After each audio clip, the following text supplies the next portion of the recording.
হোজাইৰ Vivekananda senior secondary বিদ্যালয়ৰ 100% শিক্ষাৰ্থী উত্তীৰ্ণ উচ্চতৰ মাধ্যমিক চূড়ান্ত পৰীক্ষাত।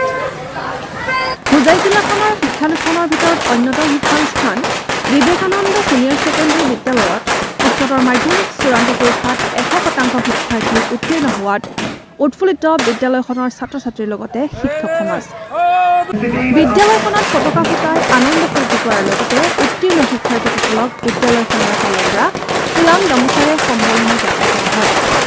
উল্লেখ্য যে উক্ত বিদ্যালয়খনৰ পৰা 2024 বৰ্ষত 63জন শিক্ষাৰ্থীয়ে কলা আৰু বাণিজ্যিক শাখাত অধ্যয়ন কৰি উচ্চতৰ মাধ্যমিক চূড়ান্ত পৰীক্ষাত অৱতীৰ্ণ হয় আৰু 63জন শিক্ষাৰ্থীয়ে সফলতাৰে উত্তীৰ্ণ হয়। দুয়োটা শাখাতেই 63জন শিক্ষাৰ্থীৰ ভিতৰত প্ৰথম বিভাগত 45জন, দ্বিতীয় বিভাগত 15জন আৰু তৃতীয় বিভাগত 6জনে সফলতাৰে উত্তীৰ্ণ হয়। তাৰে ডিষ্টিংশ্যন 6জন, ষ্টাৰ মাৰ্ক 5জন, লেটাৰ মাৰ্ক 43জনে লাভ কৰে।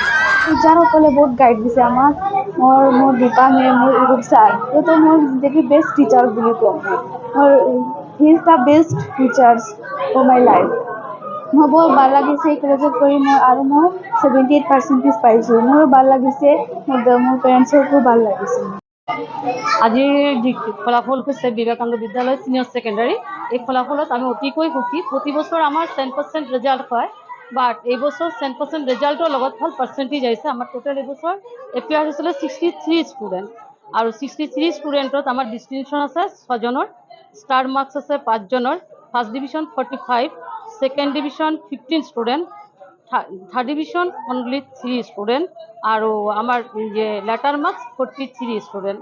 মই ভাবোঁ যে এনেকৈ এটা ভাল ৰিজাল্ট কৰাৰ কাৰণে সকলো ছাত্ৰ ছাত্ৰীক, আমাৰ এইখন বিদ্যালয়ৰ ছাত্ৰ ছাত্ৰীক শুভেচ্ছা যাচিলোঁ।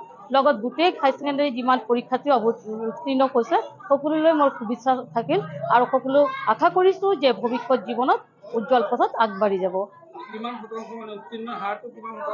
100%। বিবেকানন্দ বিদ্যালয় senior secondary 63। My name is Parvez Maruf Talukdar and I got 83.21% and got 4 letters out of 5 subjects. Out of 500 I got 460 और अच्छा ही लगा रिजल्ट हुआ और सभी टीचर ने हेल्प किया, specially Akash sir, Deepa ma'am and Pintu ma'am, और अच्छा ही लगा। CA करना है सोच रहा हूँ, कोचिंग लेके और अच्छा ही लगा।